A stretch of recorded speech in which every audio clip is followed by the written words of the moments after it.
नमस्कार, स्वागत है आप सबका आपके अपने चैनल चार भुजा ई मित्र पर। जैसा कि आप सभी को पता है कि जो कैंप लगता है सरकार की ओर से किसी भी योजना के लिए, तो उसमें जो ई मित्र की है वो ड्यूटी लगाई जाती है। और यहाँ पर आप देखें तो अभी जो फार्मर रजिस्ट्री कैंप लगे थे उसमें हमारी भी ड्यूटी थी, और हमारी जो ड्यूटी है वो किसी और ई मित्र की ना होकर हमारे ही सिर्फ मतलब आप देखें तो 2 पंचायतों में लगा दी गई थी। मतलब कि टोटल 6 दिन हमें काम करना था।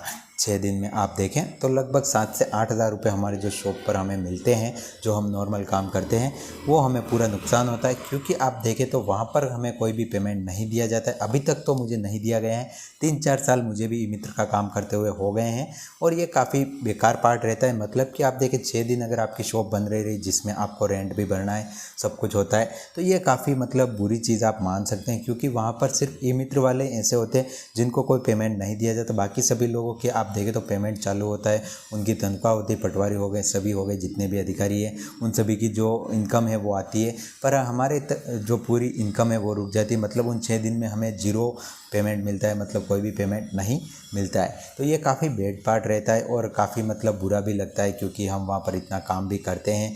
ये नहीं है कि हम एक नॉर्मल पेमेंट हमें दिया जाए, पर क्या कर सकते हैं, अब जो गवर्नमेंट की ओर से रूल्स होते हैं और हमें काम करना ही होता है। बाकी हमारी जो आईडी है वो भी बंद हो सकती है। तो हमने भी 6 दिन कैंप किया था, और आज का वीडियो मैं सिर्फ इसीलिए बना रहा हूँ कि ये चीज़ आपको ध्यान होनी चाहिए कि अगर आप एक नया ई मित्र लगाते हैं और आपका अगर ड्यूटी लगती है तो ये चीज़ आपको फेस करनी पड़ती है, और ये चीज़ होती भी है। और इसमें अभी तक कोई पेमेंट का प्रावधान नहीं है। बाकी आप देखें इसमें कुछ अच्छी चीज़ें भी होती है, काफ़ी बुरी चीज़ें भी होती है। जैसे आप देखें आपकी जैसे किसी कैंप में ड्यूटी लगती है तो वहाँ पर काफ़ी अधिकारी आते हैं, काफ़ी अलग अलग लेवल के ऑफिसर आते हैं।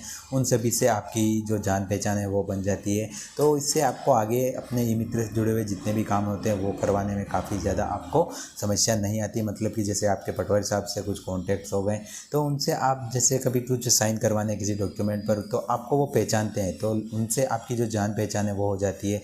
और भी कई अधिकारी होते हैं जहाँ पर आप डायरेक्ट उनसे कॉल पर बात कर सकते हैं कि कहाँ पर मिलेंगे, कब मिलेंगे। क्योंकि सबसे मेन समस्या यही होती है कि जब किसी के आपके कोई कस्टमर होता है उसको आप भेजते हैं कि आप पटवारी साहब के साइन करवा कर आइए, तो उनको पटवारी साहब ही नहीं मिलते, मतलब कि उनके कांटेक्ट में ही नहीं होते और वो कहीं बाहर होते हैं। तो ऐसे में अगर आपका कांटेक्ट वहाँ पर जम जाता है तो आप उनको कॉल करके बोल सकते हैं कि हमारे कस्टमर आ रहा है, ये आप इनकी जांच करके इनका आप साइन कर दीजिए।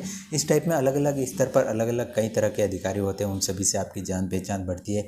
इसके अलावा आपके एरिया के जितने भी लोग होते हैं जो फ्री कैंप में वहाँ पर आते हैं और वहाँ पर अपना काम करवाते हैं, तो वहाँ पर आप देखें तो वहाँ पर भी उन लोगों से आपकी पहचान होती है कि हाँ ये बंदा सरकार की ओर से काम करता है। तो ये एक पॉजिटिव पार्ट भी आप कह सकते हैं। बाकी इसमें जो पेमेंट है वो बिल्कुल ही नहीं मिलता है। बाकी यहाँ पर आप देखें तो हमारे एरिया में लगभग 7 से 8 ई मित्र हैं, जिनमें से 2 या 1-2 ई मित्र हैं, जैसे हमारा हो गया, या फिर और कोई एक और ई मित्र है, तो उनका काम अच्छा चलता है। मतलब कि वो अच्छे ट्रांजिशन करते हैं, तो हर बार जो ड्यूटी है वो हमारी ही लगा दी जाती है। बाकी ऐसे कई ई मित्र जो लगभग काम नहीं करते हैं फिर भी उनकी ड्यूटी नहीं लगती। चलो ये तो आगे से है, जो भी आदेश होता है उस हिसाब से होता है। पर आप कमेंट करके ज़रूर बताएं कि क्या आपकी भी ड्यूटी लगती है और क्या आपको कभी इसका जो पेमेंट है वो आपको मिला है। तो ये छोटा सा एक्सपीरियंस था जो मैं आपके साथ में शेयर कर रहा हूँ। और भी आप जैसे नया ई मित्र खोल रहे हैं तो आपकी अगर ई मित्र में जो आपकी कैंप में ड्यूटी लगती है तो आपको पता होना चाहिए कि वहाँ पर आपको कोई पेमेंट नहीं मिलता है, तो आप ज़रूर काम ज़रूर करें, वहाँ पर ज़रूर जाएँ। काफ़ी आपको कॉन्टैक्ट और काफ़ी ज़्यादा आपकी जो रेपुटेशन है वो ज़रूर बढ़ती है। तो ये एक पॉजिटिव पार्ट है। बाकी पेमेंट में आप देखें तो फाइनेंशियली आपको लॉस ही होता है। तो ये छोटी सी जानकारी थी, उम्मीद करूँगा आपके साथ में मैंने ये जानकारी साझा की आपको पसंद आई होगी। तो आप कमेंट करके बताएं क्या आपकी कभी कैंप में ड्यूटी लगी है या फिर नहीं, और अगर आपकी लगी है तो क्या आपको कभी पेमेंट मिला है या फिर नहीं, कमेंट करके ज़रूर बताएं।